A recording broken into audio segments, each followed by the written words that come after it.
Olá, boa noite. Programa Corpo e Mente está de volta. Hoje falando sobre psicologia do esporte. Já ouviu falar sobre isso? Você sabia que um atleta precisa não só de preparo físico, mas também psicológico? E para isso já existem estudos que comprovam o poder da mente diante de uma competição. Para falar sobre esse assunto, eu trago o coordenador do Núcleo de Ciências da Confederação Brasileira de Tênis, Mark Caldeira.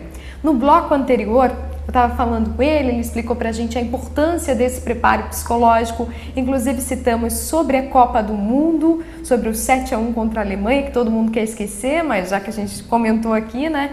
E a gente ainda citou sobre alguns games que os atletas jogam para fazer um treinamento mental. E ele trouxe inclusive um aqui, vai mostrar pra gente como é que funciona, né, Mark? Sim. Na verdade, esse é só um exemplo do que é um treinamento mental por meio de jogos, né? Sim, E a ideia é você submeter o atleta a um desafio e, ao mesmo tempo, nós não temos aqui, mas é monitorado algumas funções fisiológicas, né? Esse seria um mecanismo utilizado, ou um método, um procedimento utilizado muito pelo biofeedback e o neurobiofeedback. Então, esse joguinho aqui, conhecido por muitos, né? Ele se chamado Gênio, e na verdade a ideia é eu acompanhar o jogo, eu reproduzir o que o jogo me pede para fazer. Virar um pouquinho para a câmera. Assim. Isso.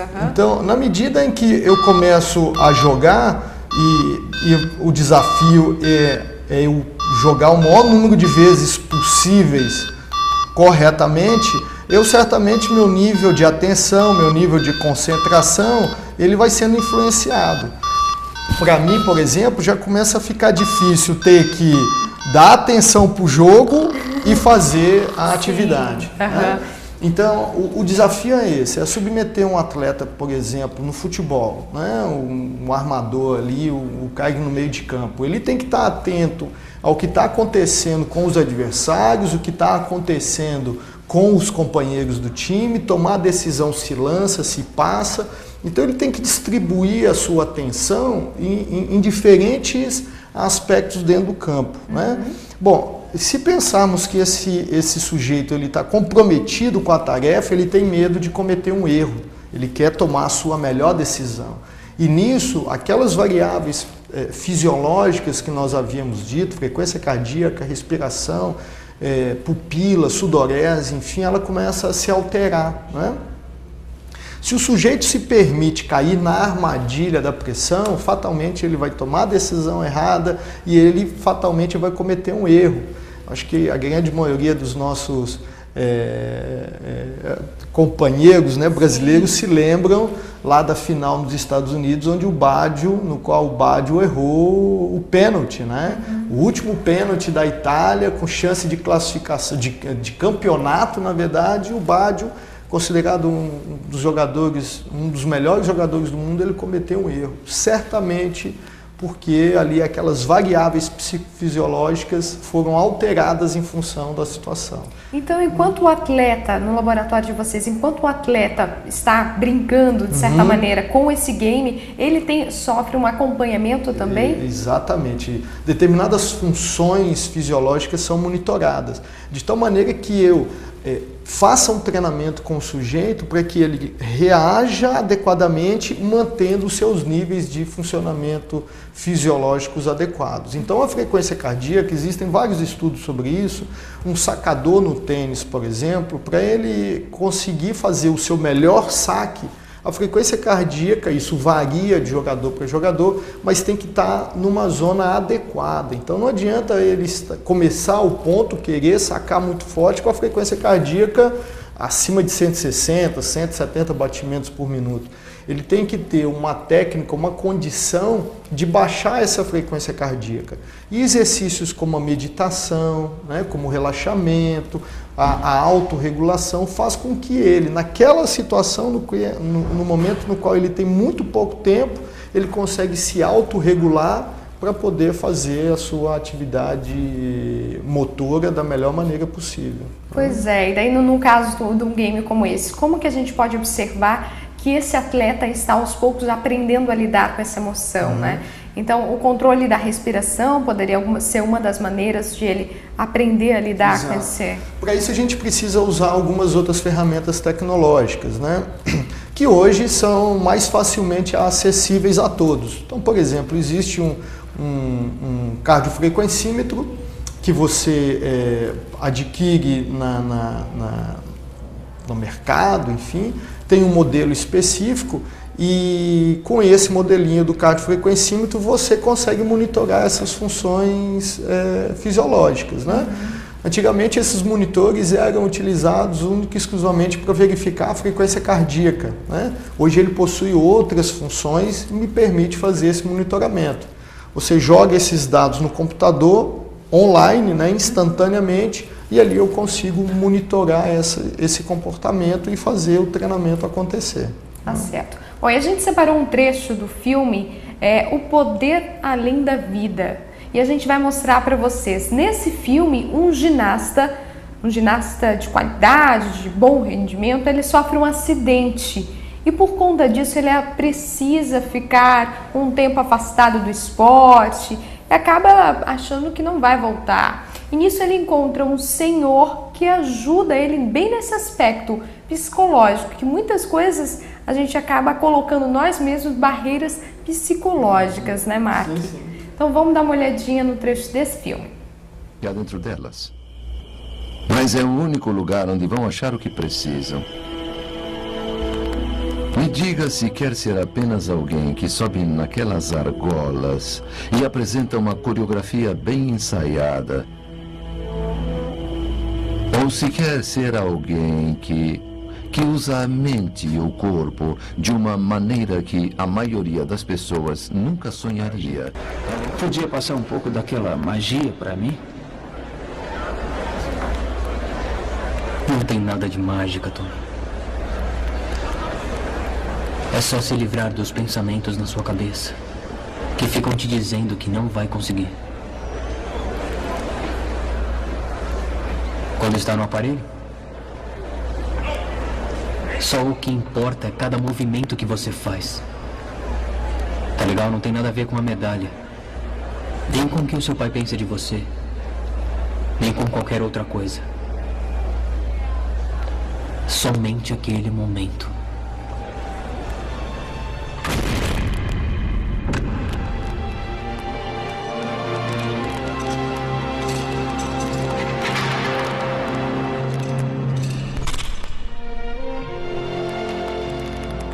Onde você está, Dan? Aqui. Que horas são? Agora. O que você é? Este momento.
É um filme bem interessante, realmente é de arrepiar, porque fala sobre essa questão do momento, né? De realmente excluir aqueles pensamentos que só atrapalham na hora de uma competição, né? Exatamente. É aquela ideia, né? De o samurai e a espada serem uma única pessoa, né? O samurai é a espada e a espada é o samurai, né? E muitas vezes são questões de milésimos de segundo.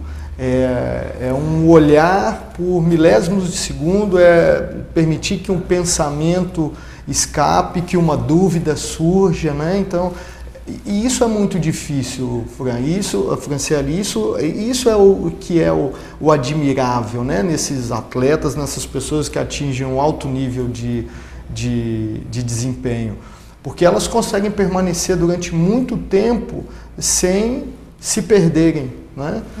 Basta ver o que acontece conosco no nosso dia a dia, né? Estamos ali dirigindo e de repente é um celular, é uma pessoa que está passando do nosso lado, isso que é suficiente para nos tirar a atenção e permitir que nós saiamos, né, da órbita que é necessária para fazer as coisas acontecerem de maneira corretas, né, e adequadas.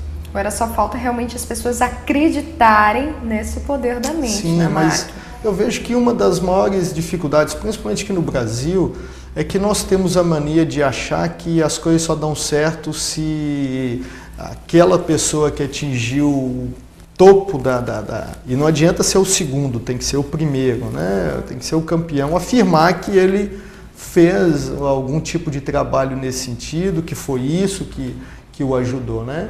Então, nós temos que amadurecer muito nesse sentido, sabe, Franciele? E o conhecimento está à disposição, né? Ele está acessível.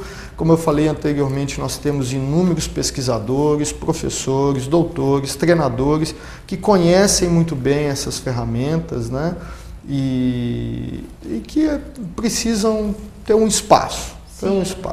Porque, na verdade, agora você comentou sobre o ícone, que as pessoas querem esse ícone, esse símbolo, para tirar como exemplo. A pessoa alcançou por conta disso, então vou começar a seguir essa maneira. Mas, inconscientemente, se for observar os vencedores, a postura que eles têm já é uma postura realmente de um vencedor, que já com certeza, inconscientemente, já fazia visualizações, já tinha pensamentos positivos, já sabia controlar o emocional, seja com a ansiedade, seja com a insegurança, os medos. Então, a partir daí, não precisa nem de um ícone, nem de um exemplo, né? A gente já sabe que se eles são vencedores, são porque realmente eles tiveram esse controle, mais do que preparo físico, preparo emocional e mental também. A questão é que a grande maioria desses ícones nasceram com habilidades e competências que outras tantas pessoas ainda não desenvolveram, né? Ou que dificilmente irão desenvolver. Mas a psicologia, os seus instrumentos, o conhecimento, a tecnologia, ela pode possibilitar, sim, pessoas que ainda não se conhecem tão bem ou que não tiveram essas habilidades e competências desenvolvidas, adquirirem níveis elevados de desempenho, né? Porque vamos pegar um Gustavo Kirten, vamos pegar os nossos atletas de um modo geral que atingiram o alto nível de desempenho. Fatalmente a personalidade, a maneira como foram educados, as pessoas que eles conheceram ao longo da vida, os ambientes que eles frequentaram, todos esses fatores somaram para que eles se tornassem esses ícones. Perfeito. E o que muita gente chama de sorte, né? Exato, mas o que é interessante é que no Brasil nós temos milhões e milhões de crianças, milhões e milhões de adolescentes buscando o esporte como uma opção profissional. A questão é que muitas delas não vão chegar lá por falta de uma estrutura, de um apoio, de uma orientação adequada. E é onde eu particularmente acredito que a psicologia do esporte pode fazer a diferença, né? Você pode ir em 1000 tirar um, né? Que esse um foi aquele que reuniu as melhores condições para atingir aquele nível de desempenho.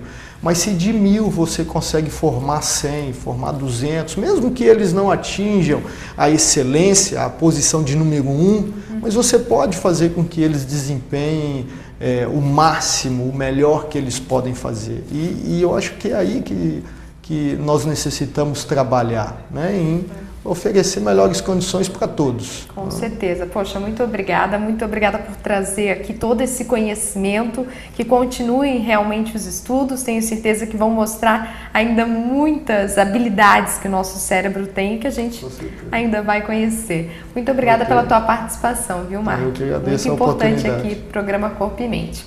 E você aí de casa, saiba também que essa psicologia do esporte não se aplica apenas a atletas, viu? Mas também a todo e qualquer tipo de função, seja se você quer alguma coisa no seu trabalho que é bem diferente do esporte. A gente está descobrindo ao longo desse programa Corpo e Mente que a nossa mente realmente tem um poder muito grande diante das situações das nossas vidas, quando a gente quer alcançar algum objetivo, a visualização, como ele falou, os pensamentos positivos, os pensamentos negativos. Então tenha uma vida mais saudável agora, pensando sobre essa questão psicológica, tá bom?